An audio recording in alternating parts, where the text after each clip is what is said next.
What's going on, man? It's Joe Campbell and I'm back here with another video. Today I'm going to be discussing the best holds in 2021 for shoes and some reselling tips and tricks of how to progress your business. Straight away I'm going to get into the holds and what I believe will increase in price over the years, months. So the first shoe I actually have here is, sorry about that cut out. So what was I saying? I was talking about this.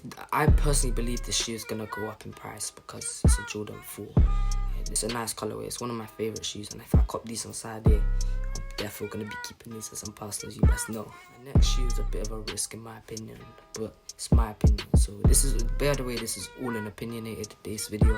I don't know if that's a word. I'm just waffling at this point, but it's actually the Jordan 1 Court Purple High.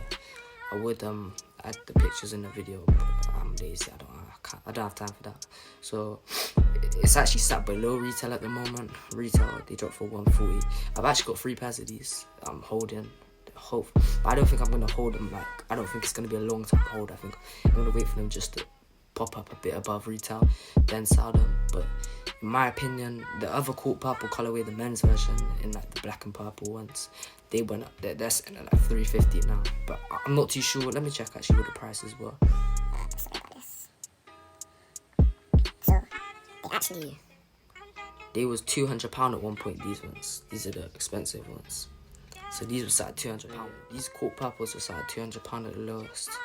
I mean, it's not a big shoe. You could cop it in my size. I could get them for $270. Still a lot of money, but they've gone up £70 in value. So if you're gonna try and make £50 profit, I advise the new Court Purples, the white colorway. The low sizes are brazy on this one. They got size 7 US, which is 6. You want 300, 5.5, 400. See. These low, if you're trying to hold shoes, I'd advise going for the lower sizes in the men's version. Don't get the GS version because they're roughly stay at the same price unless the shoe goes up massively. So I advise going for the lower sizes that you can see. If you're on a size 4, it's around 500. Nothing's focusing, but you get what I mean. Probably gonna do one more of these keeper holds. So the final one is Jordan 11 Jubilees. Now this is why, hear me out, because I know a lot of people are saying loads of people are holding on to these. They're not going to go up in value, but why I think they're going up in value is because Jordan 11 is one of the biggest Jordans in the range, and it's one of the nicest. So if you're trying to cop yourself a pair of these, you're not finding any for under £300, a good pair that you want, apart from these. It's a clean colorway, and that's at 10, let me check. Oh, they've gone up. See what I mean? They're sat £30 over retail at the moment. They dropped in December. So the reasoning why I think these are gonna go up is a 25th anniversary shoe. So that declares, I don't know. It's 25th anniversary of Jordan 11s. That's what I'm trying to say. So it's not a limited shoe, but it's gonna be a shoe that will go up in value because as it's a anniversary shoe, I can't see these ever restocking again. So they're dropped now, and they're never going to drop again.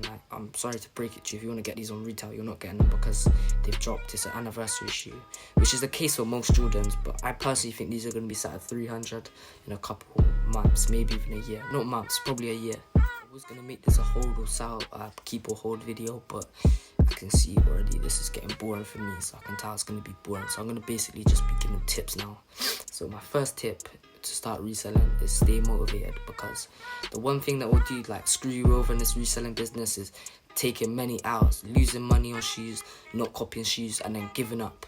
But trust me, your time will come, because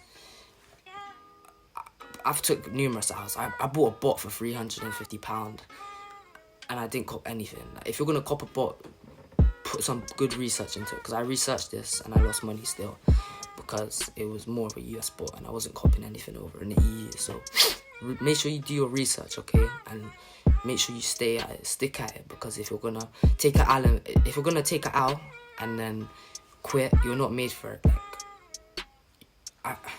It's hard to explain, but if you're gonna take an L, and then quit straight away, it's not for you, because you have to keep going. You have to put hours into it. People think reselling, you cop a shoe and sell it. It's not like that. You have to set up numerous accounts. You have to wait up for drops. You have to know when the drops are. You have to be on it. You have to keep your notifications on. So that's not my first tip. So my second tip is for all the people using sneakers like me and trying to get releases on sneakers. So this tip is actually, it's more of one that will come over time.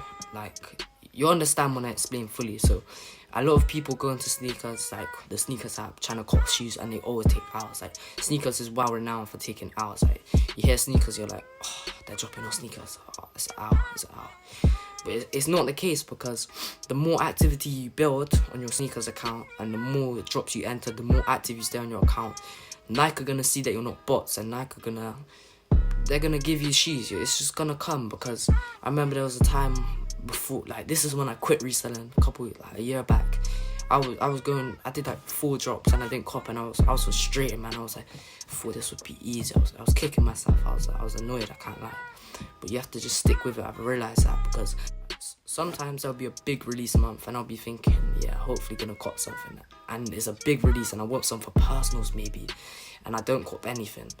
A lot of people then, on using sneakers, are gonna think like, nah, I'm done with this. Like, just don't give up, man. That's all I'm saying. Because I'm not trying to sound like a motivational speaker or anything, but if you wanna take W's on sneakers, you gotta stay with it. You gotta keep your activity active. Third and final tip is payment methods. So on sneakers, if you're trying to be successful, don't use your bank card. Okay, a lot of you people go in with your bank card thinking you're gonna cop, but the reality is you have to use PayPal or Apple Pay, because PayPal, like, when you use bank cards, if you use sneakers, you know what I'm talking about. When you use bank cards, it asks you your CVV.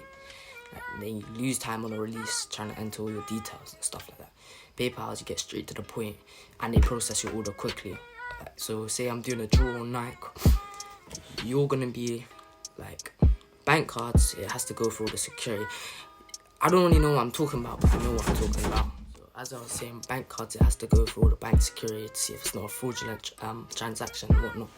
So when you're using PayPal, as long as you've connected your account and made sure it's not like no suspicious activity, your transaction's always going to go through straight away. So Nike's obviously going to go for I'm talking about draws. Nike are going to pick the people, how they're gonna get their money quicker, etc. They don't wanna sit around waiting for these fraudulent activities or checking if it's suspicious or whatnot.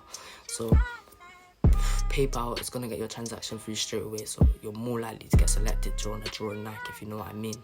I'm gonna wrap it up, and I hope you enjoyed this video, because I've just exposed most of my tips to cop. So thank you for watching, everyone, and I'll see you guys next time.